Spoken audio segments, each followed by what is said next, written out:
이번 시간에는 리보플라빈에 대해서 알아보겠습니다. 자, 리보플라빈도 이제 요약부터 해서 상한 섭취량까지 순서대로 살펴볼게요. 요약을 보시면 리보플라빈은 우리가 제일 잘 아는 형태는 FAD입니다. FAD라고 하는 조효소 형태를 많이 알고 있는데 이건 말고도 또 하나인 FMN이라고 하는 조효소의 형태로 우리 몸에 이제 존재를 하는 거죠. 그래서 리보플라빈은 식품에서는 대부분 인산이 결합된 형태인 FMN, 플라빈 모노뉴클레오티드 또는 플라빈 아데닌 디뉴클레오티드라고 해서 FAD의 형태로 존재하지만 체내 소화관에서는 후리한 형태의 리보플라빈으로 흡수되었다가 다시 이 조효소의 형태로 전환이 된다라고 되어져 있어요.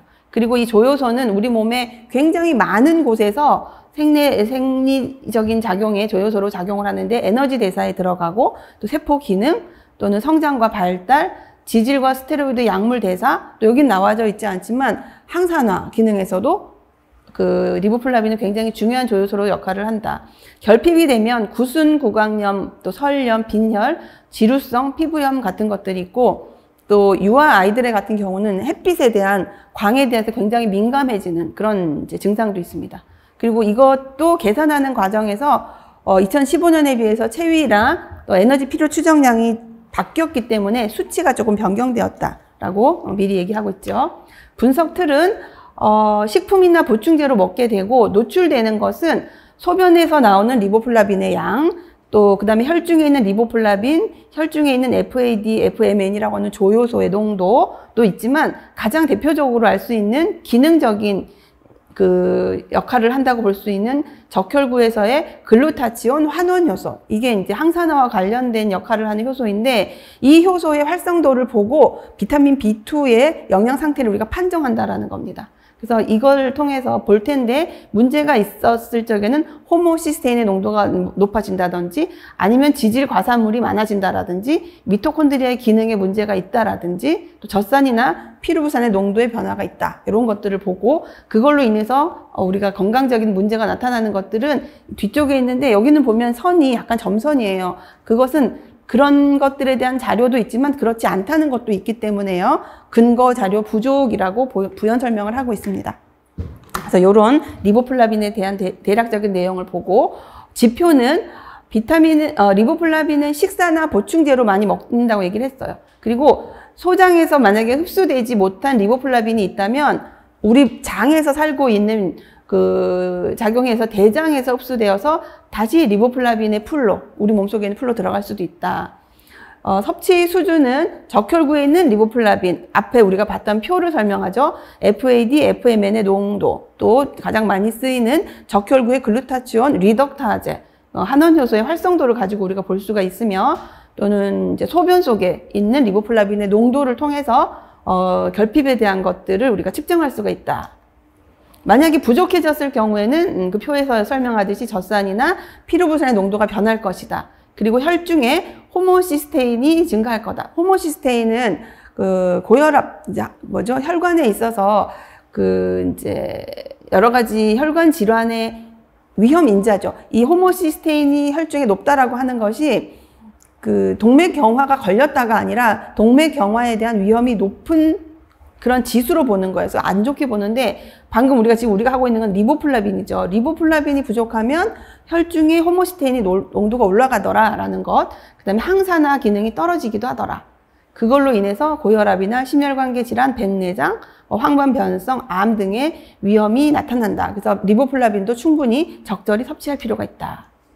생애 주기별로 섭취에 대한 것들의 기본적인 이제 정보를 보시면 리보플라빈은 에너지 대사, 조효소로 작용을 주로 하고 조효소는 FAD의 형태로 들어가는 것이고 전자전달계도 여러분들 생화학을 보시면 전자전달계의 어떤 두 번째 단백질에 보시면 FAD가 거기에서 이제 전자를 전달하는 과정에서 역할을 한다고 들어가 있어요. 그래서 여기서도 전자전달계 구성 성분이기도 하다라는 설명을 하고 있고 또 리보플라빈의 뇨 배설 연구에서 보면 하루에 에너지를 그 2200kcal 수준으로 먹고 있을 경우에 이제 필요로 하는 양이 0.5mg이다 라고 설명을 하는 그런 자료를 가지고 우리가 우리나라의 섭취 기준도 설정하겠다는 거고요.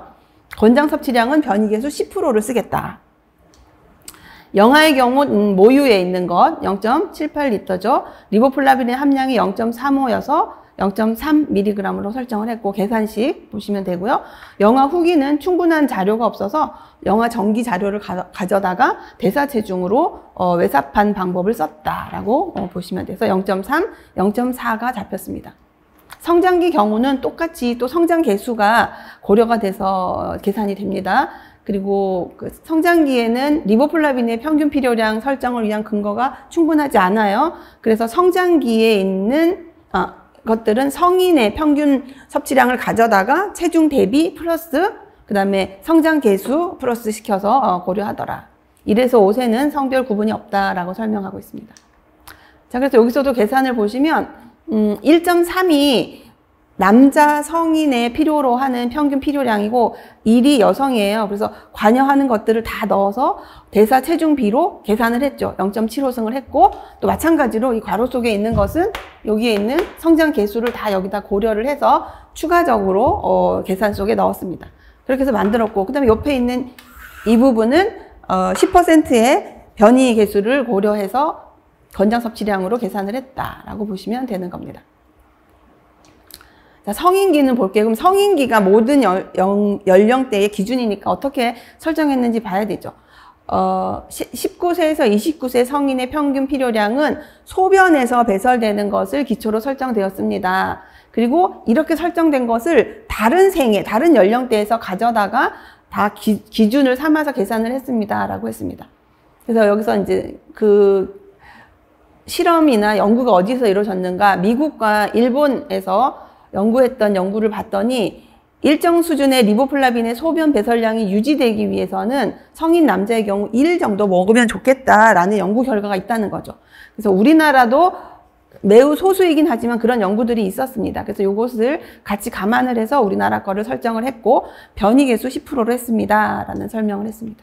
그래서 동일하게 평균 필요량에 대한 부분들을 여기서 계산을 했던 부분들은 여기 외국에서는 1.0이라고 계산을 했지만 우리나라 같은 경우는 남자의 경우 1.3으로 잡았고 연구 결과에 따라서 권장 섭취량은 변이 개수 10%를 고려해서 1.5로 정리가 된 거죠. 그리고 노인기에 있어서 평균 필요량이 변이 개수 10%, 이제 성인의 경우에 이것이 필요하다라는 것이 없었어요. 추가적으로 하거나 아니면 더 빼야 된다는 근거가 없었기 때문에 체중비로 성인의 데이터를 갖다가 계산을 했다. 그리고 권장 섭취량은 변이 개수 10%를 적용을 했습니다. 또 임신기를 한번 보겠습니다. 임신기는 앞에서 봤듯이 요 앞 시간에 했었던 그 TPP에 해당이 되는 그 비타민 B1, 티아민도 마찬가지지만 이 리보플라빈도 에너지 대사에서 매우 중요하죠. 그리고 근육의 필수 성분으로서 임신기간 동안 태아의 조직 발달, 그것을 위해서 점점 증가할 거다, 필요량이. 그리고 또 그러다 보면 리보플라빈을 운반하는 단백질의 수준도 증가하고 또 태반으로 리보플라빈의 운반이 促진된다. 이건 이제 임신기의 생리적인 얘기를 해주고 있는 거예요. 그런 것들을 근거로 해서 추가적으로 이용되는 이용 증가분을 0.3mg을 가산하자라고 정의를 했고요. 또 변이 개수 10%로 계산을 했습니다. 권장 섭취량 계산. 그래서 여기 자세히 보면은 평균 필요량의 모체 조직과 태아 성장 혹은 에너지 이용 증가분이 이제 증가되는데 그것을 그냥 전체적으로 0.3만큼을 가산하는 걸로 약속을 해서 1에다가 0.3을 계산해서 1.3을 삼았고 1.3에 대한 변이 개수 1.2 고려해서 0.4로 잡았다라고 보시면 되죠. 그다음에 수유기 같은 경우는 이제 모유를 통해서 생성되는 리보플라빈의 양과 분비되는 것들을 해봤더니 그 필요량이 그렇지 않은 연령대 여성들보다 30에서 50%까지 증가를 했다고 합니다. 그래서 그것도 고려해야 하고 모유를 하루에 780ml 먹는다는 것도 고려해야 되고 이 먹은 모유량에 있어서 이용 효율이 70%다. 이 무슨 얘기냐면 엄마가 먹은 리보플라빈이 모유로 바뀌어지는 것이 100이 모두 다 가는 게 아니라 70%만 이용이 된다는 거예요. 그것도 고려해야 되죠. 엄마가 100을 먹었으나 모유로 나가는 게 70이면 안 되죠. 필요한 게 100이면 더 많이 먹어서 100이 나가도록 해줘야 되는 거예요. 그래서 이용 효율을 고려를 했고요. 수유부에서 하루 동안 추가로 요구되는 것들을 계산을 했을 때 0.4로 잡았다. 또 동일하게 변이계수 10%로 계산을 했다라는 설명입니다. 여기 보면 모유 유즙 분비량의 780, 그 속에 0.273이 들어있는 걸 계산을 하고 그것이 이용 효율이 70%만큼밖에 안 된다. 앞으로 우리가 여러 가지 다른 계산들을 할 때 이용 효율이 몇 프로다라는 것이 나오면 계산값에다가 0.7을 나누어 주면 돼요. 그러면 조금 더 큰 수가 나오겠죠. 결론은 무슨 얘기냐면 0.39만큼을 먹어야만 0.273만큼 필요량을 충족시킬 수 있다는 뜻이에요. 그래서 그 계산값을 반올림해서 0.4로 잡았고 가산치의 0.39 요거는 이제 추가로 올라간 요거에 대해서 1.2배를 해본 거예요. 그래서 0.5만큼이 추가로 필요하구나. 그래서 성인에 대한 이 그 수유부에게 있어서 처음에 있었던 성인 수유부의 권장 섭취량은 1.2에다가 여기서 가산치를 더해서 1.7로 정산을 해주면 된다. 정리를 해서 넘겨주면 되겠다라고 보시면 됩니다. 자, 그 다음에 전체적인 내용을 보면 이제 마찬가지로 여기서도 임신부와 수유부를 보면 임신부보다는 수유부가 여기서는 조금씩 0.1 정도씩 더 높습니다. 이거 보시면 되고 어디에 많이 들어있나 봤더니 우리나라 사람들은 리보플라빈을 달걀과 우유를 통해서 많이 공급을 받는 편이었고요. 식품 속을 보면 메뚜기, 식용을 얘기하겠죠. 또 팽창제 혹은 육류, 소의 부산물 같은 것들 속에 많은 양의 그 리보플라빈이 들어가 있다라는 것이 이제 보여지고 있는 것입니다. 이렇게 해서 리보플라빈에 대한 거를 간단히 봤고, 이거는 요거는 넘어가겠습니다. 그 다음에 나이아신에 대한 거, 네 번째 나이아신 한번 보겠습니다. 나이아신은 순서는 동일하게 넘어가겠습니다. 요약, 분석 틀, 지표 설정, 생애 주기별 섭취 기준, 그 다음에 상한까지 볼 텐데, 나이아신은 우리가 비타민 B3라고도 얘기를 해요. 나이아신이 많이 알려져 있긴 하지만, 나이아신도 앞에 있는 다른 비타민들과 마찬가지로 조효소 형태로 우리에게 많이 나와 있습니다. 대표적인 것이 NAD죠. NAD, 그 다음에 NADP 형태로도 많이 나타나고, 이 두 가지 조효소는 주로 우리 몸에서 에너지 대사 혹은 산화와 환원 반응에 많이 관여를 한다. 이렇게 보시면 됩니다.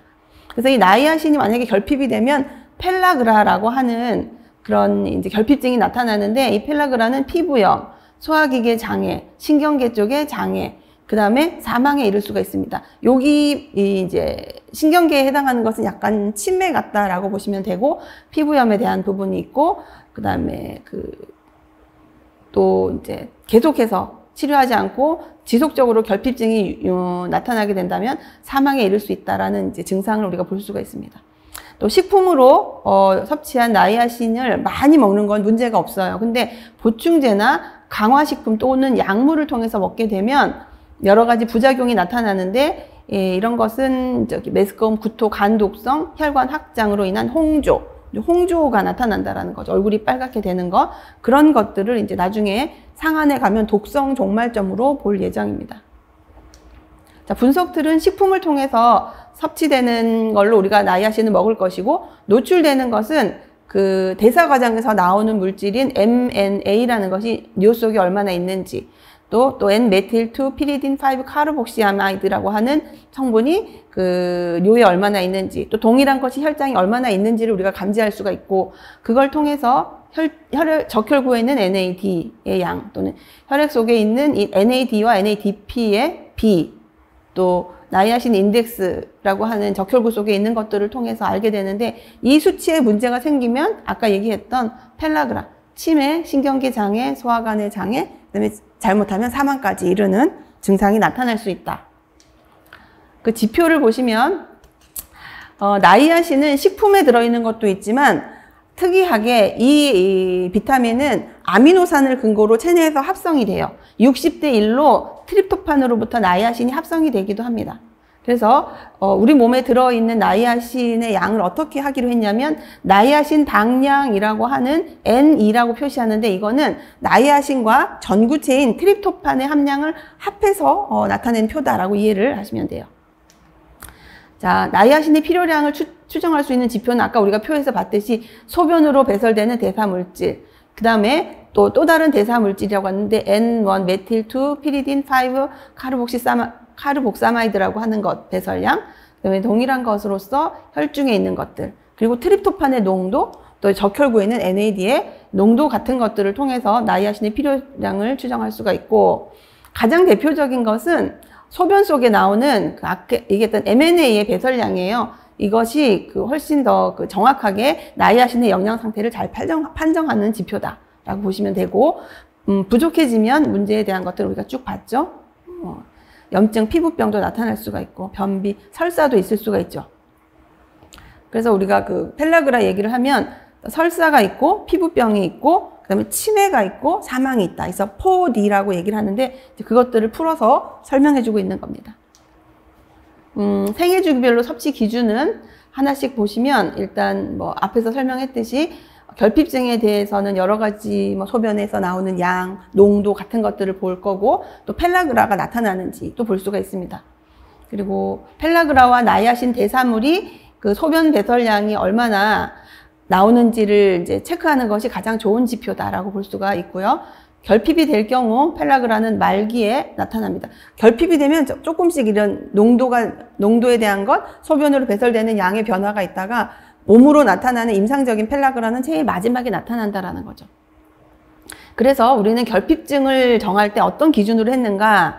펠라그라라는 임상 증상이 나타나지 않아야 되고, 그리고 소변으로 배설되는 대사산물인 MNA가 가장 적게 나오는 그때 먹는 양을 우리가 나이아신의 섭취 수준으로 하자라고 정한 거예요.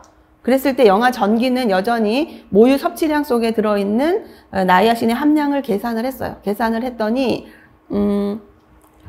계산된 나이아신 당량을 여기서는 이제 반올림 하니까 내림처럼 되죠. 1mg으로 되어져 있고, 근데 0에서 5개월 아이에 대해서는 양호한 나이아신 영양 상태를 계속 유지하는 게 중요하니까 2로 사실은 더 올려서 설정을 했다라고 설명하고 있고, 2로 설정된 것을 기준으로 영아 후기가 되었을 적에 대사 체중을 계산을 했습니다.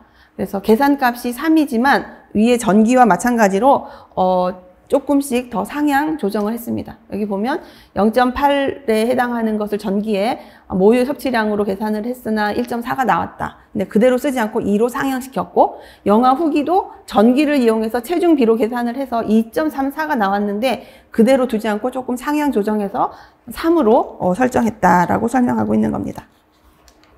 성장기는 여기 표가 나와 있으니까 또 이제 성장 인자가 고려됐겠죠. 그리고 근거가 부족하기 때문에 성인의 평균 필요량을 가져다가 계산을 할 거다. 그리고 우리가 이제 보는 변이계수는 성인에서 썼었던 15%를 변이계수로 해서 권장 섭취량 계산을 할 예정이다 라고 정리를 하고 있습니다. 그래서 계산한 값을 보시면은 이제 성장기 같은 경우에는 1에서 2세, 그 다음에 3에서 5세 전부 다 앞에 있는 12와 11이라고 하는 것이 남성과 여성의 평균 필요량을 가지고 와서 계산을 하고 있는 거예요. 그리고 중간에 체중비에 대한 계산이 있고, 그 옆에 괄호 속에 1을 더하기 해서 우리가 봤던 성장 개수들이 고려되어 있는 걸 볼 수가 있죠. 그리고 권장 섭취량으로 넘어올 때는 변이 개수가 15%이기 때문에 1.3을 곱했다. 이렇게 정리를 하시면 됩니다.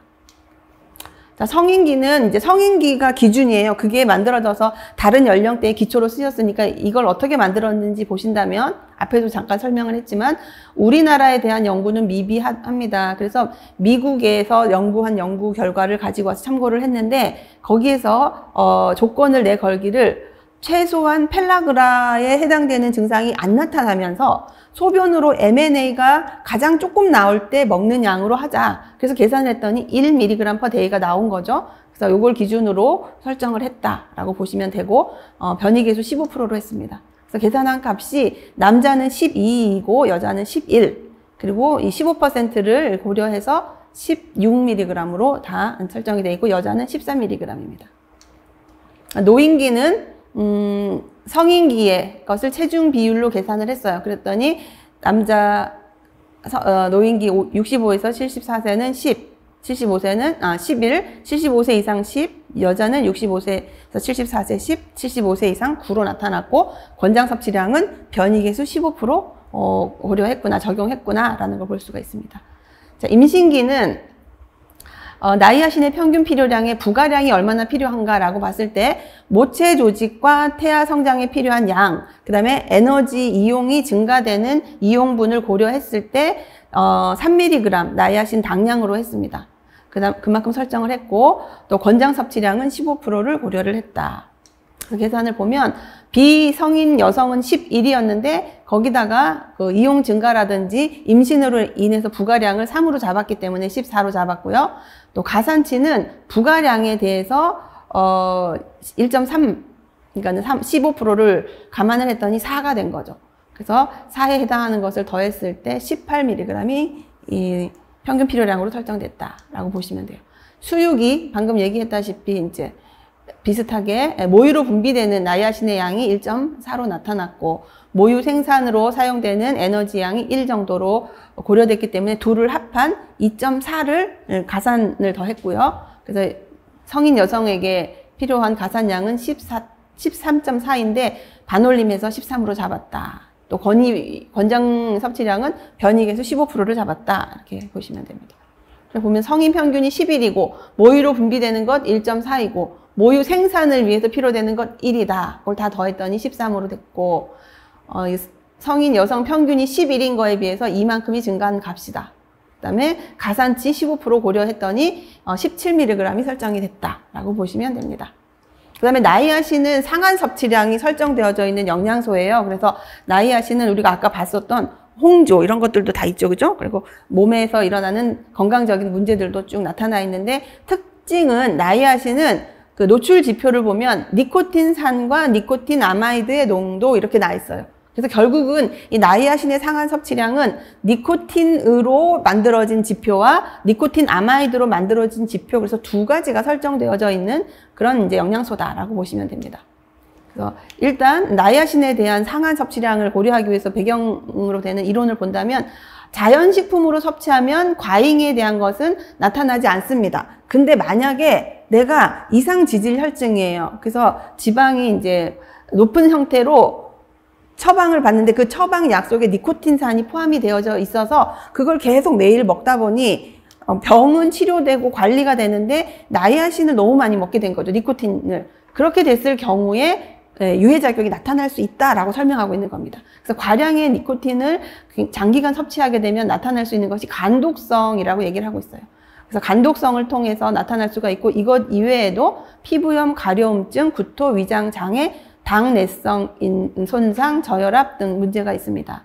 그리고 이런 다른 많은 부작용 중에서 가장 낮은 수준으로 먹었을 적에 나타나는 증상이 있어요. 그게 홍조였던 거죠. 예를 들어서 저 위에 나타나는 당내성 손상이라든지 간독성을 잡게 되면 그것이 될 때까지 기다리면 이제 손상이 되니까 가장 처음에 나타나는, 그리고 큰 문제가 없는 부작용이 홍조였던 거예요. 홍조. 그래서 홍조를 니코틴산의 독성 종말점으로 잡았고, 그래서 니코틴 아마이드 같은 경우는 위장 장애와 간독성, 이것 말고는 이제 감지되는 차별화된 그 독성 종말점이 없었기 때문에 이 두 가지로 연구된 결과를 가지고 계산을 할 거다라고 보고 있습니다. 먼저 영아기 같은 경우는 상한 섭취량 설정하지 않았다라고 되어져 있고요. 성장기 같은 경우도 그 성인을 대상으로 한 상한 섭취량을 만들어진 수차에다가 대사 체중으로 보정을 했다라고 설명하고 있어요. 앞에 보시면 연령별로 보면 다 35라고 되어져 있어요. 35 니코틴산, 니코틴 아마이드 1000. 요것이 이제 성인에 해당이 되는 상한 섭취량인데 거기에다가 대사 체중을 고려했구나라는 계산식을 볼 수가 있는 거죠.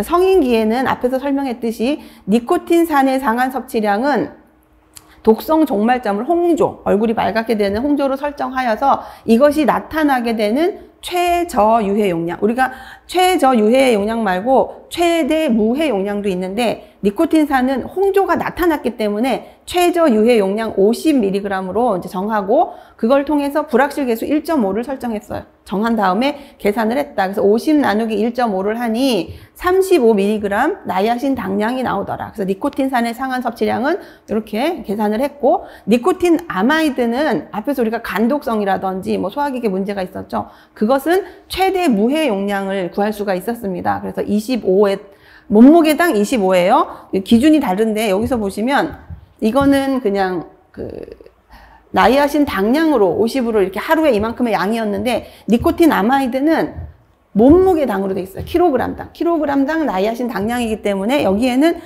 표준 체중을 여기에다가 적용을 해줘야 돼요. 그래서 그 체중에 대한 것들을 계산을 할 거고 또 불확실 계수를 1.5로 적용을 할 거다. 그래서 최대 무해 용량이 25인데 성인 남자의 경우는 기준 체중이 68.7이거든요. 그러니까 요거를 곱한 다음에 불확실 계수인 1.5를 나누었더니 1.145가 나왔어요. 그래서 1000mg 나이아신 당량으로 전체 이제 성인 이후의 연령대에 동일하게 잡았다라고 보시면 됩니다. 그래서 이제 가임기 여성의 상한 섭취량, 가임기 여성은 임신을 계획하고 있는 이제 여성들 있죠. 성인 여성들의 경우는 그 연구 결과가 4,500 마이크로그램이라는 최대 무해 용량이 있었고, 불확실 계수를 1.5로 잡아서 3,000이 나왔고, 가임기 여성이 아닌 다른 성인 남성을 포함한 노인기의 경우에 모든 그 상한 섭취량에 대한 것들은 14,000 마이크로그램 RA라고 했죠. 이 기준에 의해서 이제 우리가 5로 나누어서 상한 섭취량을 설정했다라고 보시면 되는 겁니다. 그래서 기준에 대한 것들을 우리가 보는 거죠, 그죠? 그다음 나이아신은 영아기는 이제 전반기가 2고 후반기가 3이었어요. 그리고 이제 니코틴산과 니코틴 아마이드에 대한 상한 섭취량이 유사하게 쭉 정리가 되어져 있고, 그다음에 나이아신 당량에 대한 기준인데 나이아신 당량은 나이아신도 넣고 그다음에 트립토판도 넣어서 계산을 하는 거다. 그 B가 나이아신일 때 트립토판이 60이다 라고 보시면 됩니다. 나이아신은 많이 들어있는, 우리가 먹는 것은 닭고기나 돼지고기를 통해서 나이아신이 많이 섭취가 되고 있었고, 많이 들어있는 것은 버섯 종류들에서 나이아신이 많이 들어있는 고함량 식품으로 정리가 되어져 있습니다. 자, 이렇게 해서 이 시간을 잠깐 마치겠습니다.